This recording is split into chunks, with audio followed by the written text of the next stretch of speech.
नमस्कार, मैं हूं आपके साथ प्रिया तिवारी और आप देख रहे हैं केकेडी न्यूज। रूस यूक्रेन की जंग के बीच एक बड़ी भविष्यवाणी पर इन दिनों चर्चा तेज हो गई है, जिसमें रूस को बेताज बादशाह की बात कही गई है। जहां एक तरफ हजारों लोगों की मौत हो चुकी है, वहीं दोनों देशों के राष्ट्रपति एक दूसरे के सामने झुकने को अपनी तौहीन मान रहे हैं। इन्हीं सब के बीच जिस पर सबका ध्यान है वो है बाबा वेंगा। आखिर क्यों जंग के इस माहौल के बीच बाबा वेंगा की चर्चा जोरों पर है, देखिए इस खास रिपोर्ट में।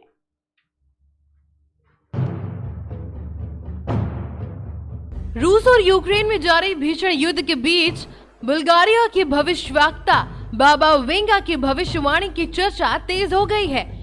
अमेरिका के अल-कायदा के 9/11 हमले से लेकर विनाशकारी सुनामी तक की सटीक भविष्यवाणी करने वाली बाबा वेंगा ने कहा था कि रूस दुनिया का शासक बनेगा और यूरोप बंजर भूमि में बदल जाएगा।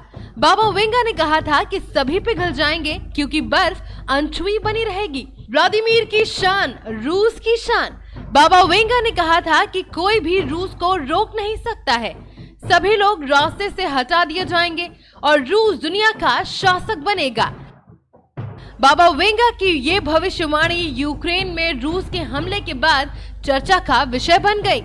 रूस की राष्ट्रपति व्लादिमीर पुतिन के आदेश पर रूसी सेना यूक्रेन में जोरदार हमले कर रही है और राजधानी कीव पर कब्जा करने की ओर बढ़ रही है।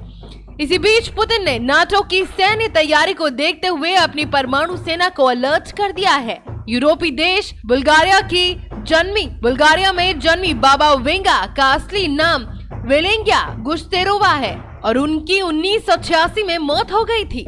बाबा वेंगा ने दावा किया था कि ईश्वर ने उन्हें भविष्य को देखने का दुर्लभ तोहफा दिया है। बताया जाता है कि मात्र 12 साल की उम्र में एक भीषण तूफान में बाबा वेंगा की आंखों की रोशनी चली गई थी। उन्होंने खुद अपनी मौत की सटीक भविष्यवाणी कर ली थी। बाबा वेंगा ने साल 1996 में मरते समय साल 5079 तक के लिए अपनी भविष्यवाणी बता दी थी। वेंगा का दावा है कि भारत में टिड्डियों का दल फसलें और खेतों पर भीषण हमला करेगा, जिससे देश में भुखमरी आ सकती है। भारत में साल 2020 में टिड्डियों ने राजस्थान, गुजरात और मध्य प्रदेश में भीषण हमला किया था और फसलों को चिट कर दिया था। बहरहाल बाबा वेंगा के बयान की चर्चा अब हर ओर होने लगी है।